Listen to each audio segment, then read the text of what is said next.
Um, One more question in that direction. I don't know if it's repetitive, but just to clear my thoughts also on this topic. Printers, print company owners, they invest a lot in machinery. I really don't know in terms of how justified that is, but they invest a lot in machinery. I mean, your views in terms of, are these investments justified before having a professional setup? What are your thoughts around that? See, for me, I don't want to comment about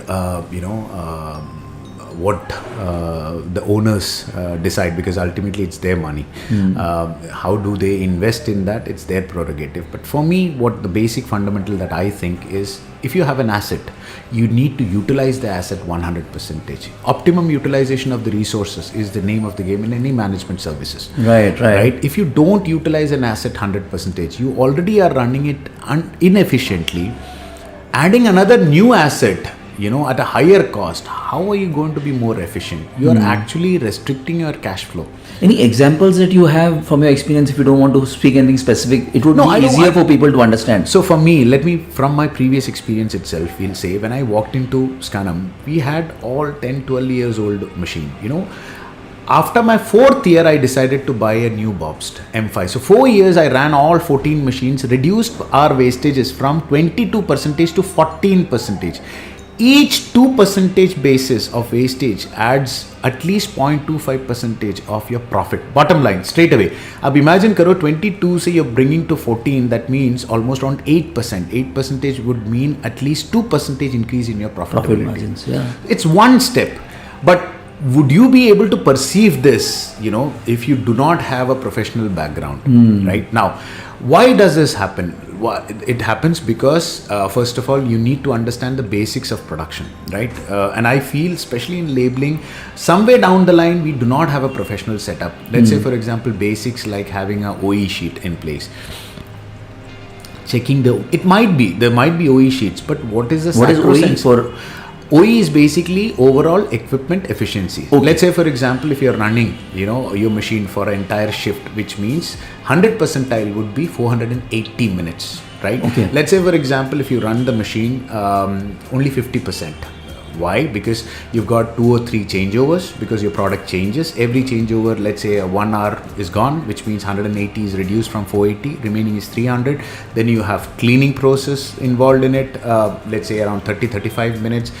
Some stoppages, another 30-40 minutes. So roughly, if you run at 220, 230, 240, which means out of 480, you're actually running at 240 minutes, which means your machine is actually running at 50% efficiency.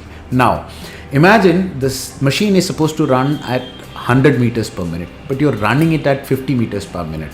Why? Because, it's a machine is old. So it doesn't have auto registration. It has got manual registration. You've got some issues. So you run it slow so that the print quality doesn't change. So what happens, literally, out of this 50%, you are actually running 50% of that 50%. So imagine the level of inefficiencies that you are running. Imagine you're running 240 minutes of your machine at 100 meters per minute. You could have got 24,000, right? Running meters. Right.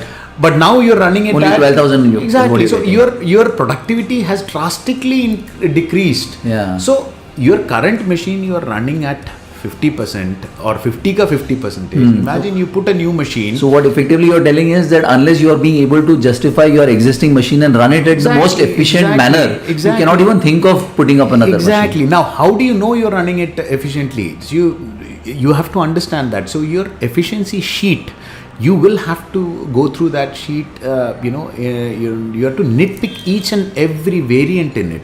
Every stoppage of the machine has to be understood by you, and then you need to strategize how you can improve your efficiency. Once your existing machine runs at, in printing, you cannot go more than 50%. Let's say 240 आपका maximum है. ठीक है? Unless you've got single lines, long running meters, then you can do much better than that. But if you have multiple jobs, then 240 minutes के ऊपर आपका जाएगा नहीं. But वो 240 minutes 100% utilize हो जाना चाहिए आपका. बिल्कुल. That if you achieve it, even if you are 90% of that, then it's time for you to think about the next machine.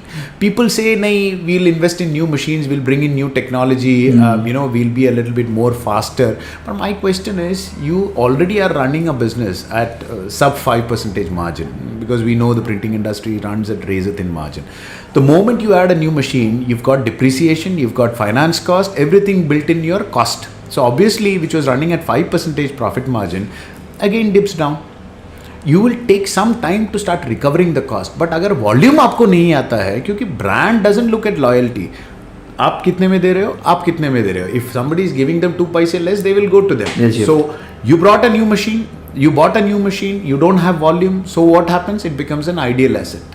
So idle asset is not going to bring you money. Right. So for me, this is my view. Yeah. People may differ, and I respect those views, but for me, I wouldn't invest in anything unless I feel that it is utilized 100%.